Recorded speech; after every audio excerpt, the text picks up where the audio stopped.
साहेब हे एक पूर्वी त्याने हे स्वतंत्र गाव होतं, ग्रामपंचायत होती आणि ज्या पद्धतीने मालेगाव नगरपालिकेचं नंतर महानगरपालिकेत रूपांतर झालं आणि महानगरपालिकेची हद्दवाढ झाली, तर हद्दवाढ झाल्याच्या नंतर मालेगाव शहराला लागून असलेल्या 6 गावांचा समावेश मालेगाव महानगरपालिकेमध्ये समाविष्ट झाला. त्याचाच एक भाग म्हणजे आपलं द्याणे गाव आहे. आणि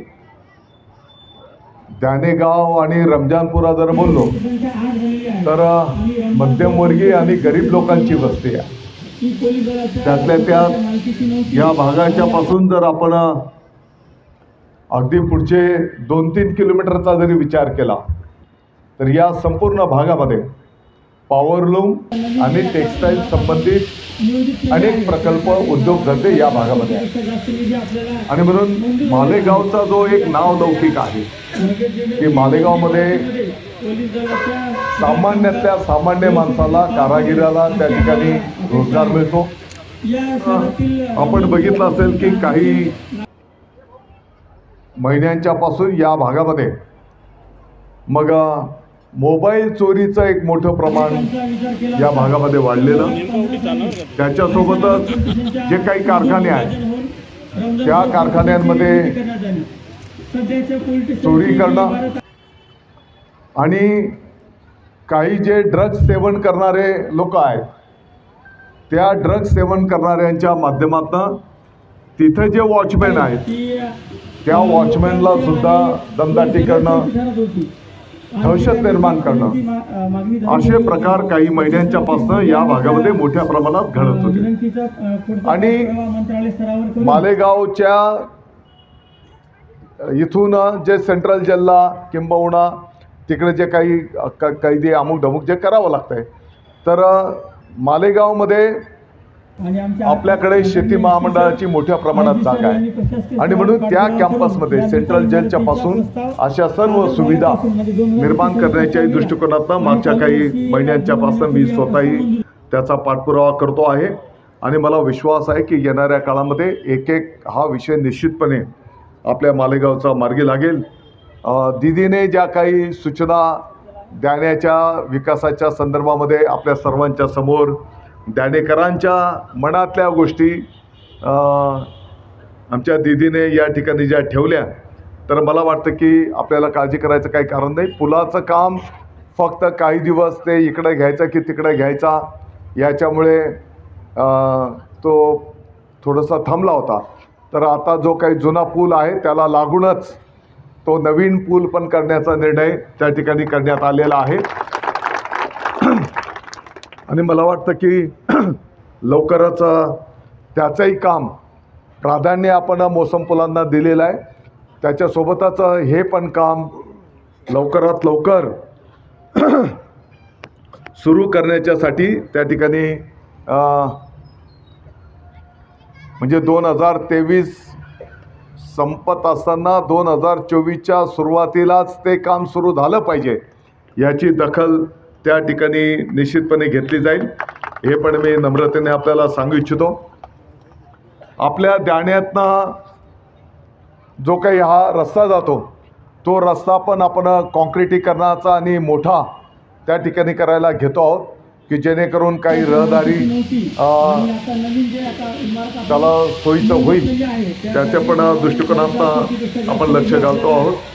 मला वाटतं की कुसुंबाकडनं येणारी जी ट्रॅफिक आहे नॅशनल हायवे झाल्यामुळे, तर ती शहरातनं जी मोठी वाहनं जातात आणि इथून पुढचा जो भाग आहे त्या भागामध्ये मोठी रहदारी आणि लोकवस्ती मोठी असल्यामुळे त्या ठिकाणी लहान मुलं, महिला रस्त्यावर मोठ्या वाहनांचा त्या ठिकाणी त्रास होत असतो. आणि म्हणून एक रिंग रोड आम्ही प्रस्तावित केलेला आहे. त्याचाही माननीय केंद्रीय मंत्री गडकरी साहेबांच्याकडे आम्ही पाठपुरावा करतो आहोत. आणि तो रिंग रोड जर संपन्न झाला तर मोठ्या प्रमाणात ट्रॅफिक चाळीसगाव फाट्याकडेच त्या ठिकाणी वळवता येईल. आणि दुसरा रिंग रोड आपण वजीरखेड्यावरून भायगाव आणि तसा पुढे दाभाडी आणि तिथून पुढे पाटणे की जेणेकरून ज्या लोकांचं मालेगाव शहरामध्ये काही काम नाही आणि ज्यांना बाहेरच्या बाहेर जायचं आहे, तर मला वाटतं की शहरामधून जाणाऱ्या रहदारीला सुरळीतपणे होण्याच्याही दृष्टिकोनातून त्याचा फायदा त्या ठिकाणी निश्चितपणे होईल आणि म्हणून त्यामध्येही आपण त्याचा पाठपुरावा करतो आणि लवकरात लवकर त्याला यश येईल हा विश्वास मी या निमित्ताने व्यक्त करतो. मुफ्ती साहेबांनी ज्या काही भावना व्यक्त केल्या की परमेश्वराच्या आशीर्वादाने जे काही मालेगावच्या जनतेच्या आशीर्वादाने जी जबाबदारी आज माननीय मुख्यमंत्री महोदय, माननीय उपमुख्यमंत्री महोदयांनी आपल्या मालेगाववर जबाबदारी दिलेली आहे, तर या पदाच्या माध्यमातून जास्तीत जास्त गतीने आपल्या शहराचा विकास कशा पद्धतीने आपण साध्य करू शकतो त्या दृष्टिकोनातून निश्चितपणे प्रयत्न चाललेले आहेत. आणि एका वाक्यात जर बोलायचं झालं तर मला वाटतं की आपण पाहिलं असेल की साधारणतः 863 एकर जमिनीवर आपली MIDC आकाराला येते. 2-3 कारखाने सुरू झाले. आता 5-7 कारखान्यांचं भूमिपूजन आपण करतो आहोत. माझा मानस आहे की येणाऱ्या वर्षभराच्या आत किमान 25-50 कारखाने त्या भागामध्ये निश्चितपणे सुरू होतील आणि त्या माध्यमातून रोजगार निर्मिती मोठ्या प्रमाणात संपन्न होऊ शकणार आहे. त्याच्यासोबतच आपण बघितलं असेल की नागपूर रस्त्याला 5 कृषी महाविद्यालयांचं काम प्रगतीपथावर आहे. देशमुख साहेब असतील, शिंदे साहेब, नारायणाबा, माझी आपल्या सर्व पदाधिकाऱ्यांना विनंती असणार आहे की जेव्हा केव्हा तानाजी तुम्हाला वेळ उपलब्ध असेल तर आपल्या दाणे गावातील काही ग्रामस्थांना आपलं MIDC बघायला घेऊन जा. त्याच्या शेजारीच काष्टी फाट्यावर जे काही 5 कृषी महाविद्यालयांचं काम चालू आहे ते बघायला घेऊन जा. ते पाहून झालं की आपल्या ऑफिसच्या जवळच जे पाण्याची टाकी सटाणा रस्त्याला तिथं 100 खाटांचं लहान बाळ आणि महिलांच्यासाठी जे स्वतंत्र रुग्णालयाचं काम चालू आहे ते बघायला तुम्ही जा. मला वाटतं की MIDC पाहिल्याच्या नंतर तुम्हाला आनंद होईल. 5 कृषी महाविद्यालय महाराष्ट्राच्या इतिहासामध्ये कदाचित आपण मालेगावकर भाग्यवान असू की एका तालुका पातळीवर एकाच वेळेस 5 कृषी महाविद्यालय आपल्या मालेगावला मिळालेले आहेत आणि त्याचा 650 एकर जमिनीवर त्याचा जो कॅम्पस डेव्हलप होतो आहे, तर ते 5 कृषी महाविद्यालय फक्त मालेगावपुरते मर्यादित नाही तर उद्याच्याला नाशिक जिल्हा, धुळे, जळगाव, नंदुरबार या 4 जिल्ह्यांच्या शेतकऱ्यांना मार्गदर्शन करणारं केंद्र आपलं त्या ठिकाणी आकाराला येत आहे. त्याचं पहिल्याच टप्प्याचं काम चालू आहे. पहिला टप्पा बघितल्याच्या नंतर एक गाव तुम्हाला तिकडे दिसायला मिळणार आहे आणि मला आज या ठिकाणी आनंदाने सांगायचं आहे की आप्पा पहिला टप्पा तर पाठीमागच्या काळात मंजूर झाला, त्याचे काम प्रगतीपथावर आहे. आता त्याच्या दुसऱ्या टप्प्यालाही सरकारने मान्यता दिलेली आहे आणि म्हणून हे 5 कृषी महाविद्यालय शेतकऱ्यांना मार्गदर्शन करतील, अनेक लोकांना हातांना काम देतील आणि महाराष्ट्राच्या हजारो विद्यार्थ्यांना त्या ठिकाणी कृषी विभागाचं शिक्षण देण्याचं पुण्याचं काम त्या ठिकाणी निश्चितपणे करतील. याचा तुम्हाला निश्चितपणे आनंद होईल. आणि जे लहान बाळ आणि महिला रुग्णालयाचं काम आपलं लोढा मार्केटच्या शेजारी प्रगतीपथावर आहे. मला वाटतं की आपल्याला सर्वांना माहिती आहे आत्ताचे मुख्यमंत्री महोदय एकनाथजी शिंदे साहेब तत्कालीन त्यांच्याकडे आरोग्यमंत्री पदाचा पदभार असताना मागच्या टर्मला आपल्याला मालेगावला त्यांनी लहान बाळ आणि महिला रुग्णालय मंजूर करून दिलं होतं. त्या जुन्या इमारतीत आपण ते महिला रुग्णालय सुरू केलं होतं. फक्त 3.5 वर्षाच्या कालावधीमध्ये त्या महिला रुग्णालयाच्या माध्यमातून 60,000 महिलांवर उपचार करणं, साधारणतः 3,500 पेक्षा जास्त महिला डिलिव्हरी केस संपन्न करणं आणि या 3,500 महिला डिलिव्हरीमध्ये 1700 महिला डिलिव्हरी ह्या सीझर केस संपन्न झालेल्या आहेत. आपल्याला माहिती आहे की एका खाजगी दवाखान्यामध्ये जर महिला डिलिव्हरी रेग्युलर जरी झालं तरी 2-5 हजार रुपये बिल आपल्याला द्यावं लागतं. सीझर केस असलं तर 5-25 हजार रुपये बिल आपल्याला द्यावं लागतं आहे. आणि म्हणून आम्ही जे 100 खाटांचं हॉस्पिटल आता अंतिम टप्प्यामध्ये आहे, मालेगाव शहरामध्ये एकाही खाजगी दवाखान्यामध्ये नसतील अशा सुविधा आपल्या त्या सरकारी दवाखान्यामध्ये आणि 100 बेडेड हॉस्पिटल आपलं आकाराला येत आहे. आणि म्हणून शहराच्या विकासासाठी निश्चितपणे अल्पसंख्याक म्हणून इथं जागा आपल्याला उपलब्ध होत नव्हती, इथं कॉर्नरला जागा उपलब्ध झाली. तर अल्पसंख्याक हॉस्पिटलचं पण काम प्रगतीपथावर आहे.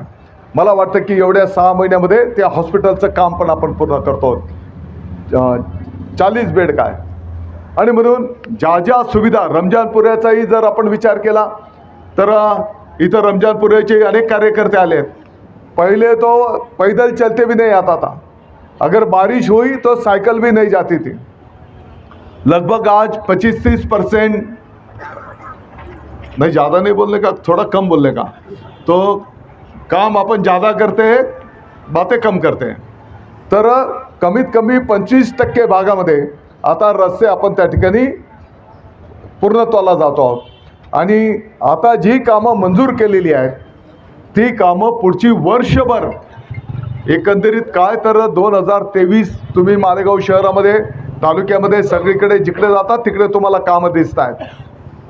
आणि आपण काळजी करू नका, 2024 आपल्याला जनतेच्या दरबारात ऑक्टोबर-नोव्हेंबरमध्ये जायचं आहे. पहिल्या टप्प्यामध्ये भारताचे लोकप्रिय प्रधानमंत्री मोदी साहेबांना परत पंतप्रधान करण्याच्यासाठी मार्च महिन्यामध्ये जनतेच्या दरबारात आपल्याला मालेगावचं नाव काही जी महाराष्ट्रामधली प्रमुख शहरं आहेत त्याच्यामध्ये घेतलं जातं. प्रत्येक वेळी कुठलाही सण असेल, सणावार असेल, कुठल्या प्रकारचा महोत्सव असेल त्याच्यामध्ये हे 2-3 शहरं जे आहेत भिवंडी, मालेगाव, अकोला यांची नावं पहिली घेतली जातात.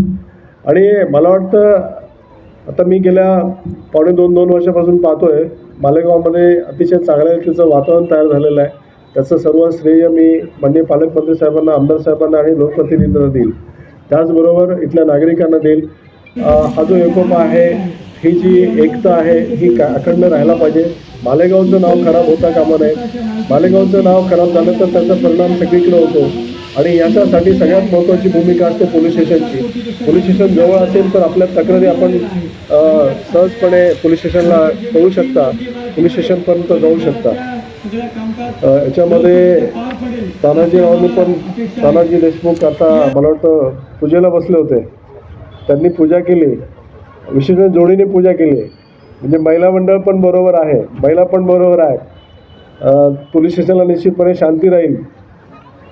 आणि महत्त्वाचं मी मगाशी गमतीने म्हटलं, ह्या दोन्ही जोडप्यांना पोलीस स्टेशन होईपर्यंत, बांधकाम होईपर्यंत रोज एक चक्कर ह्या पोलीस स्टेशनला मारावं लागेल का बांधकाम व्यवस्थित झालं की नाही. आम्ही हजेरी लावणार नाही, काळजी करू नका. आम्ही तुमची हजेरी लावणार नाही, परंतु तुम्हाला बांधकामावरती लक्ष ठेवावं लागेल. Very good.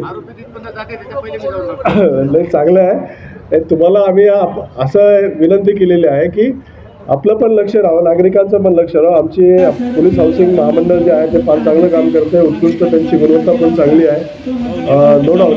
परंतु त्यांनी सुद्धा अतिशय चांगल्या प्रकारे चांगलं मटेरियल वापरून याच्यामध्ये जे ठेकेदार असतील, बांधकाम व्यावसायिक असतील, त्यांनी पण बारकाईने लक्ष द्यायला पाहिजे. नाही तर आर्किटेक्ट प्लॅन काढतो, नंतर तो शेवटीच येतो भूमिपूजनानंतर डायरेक्ट वास्तुशांतीच्या वेळेस.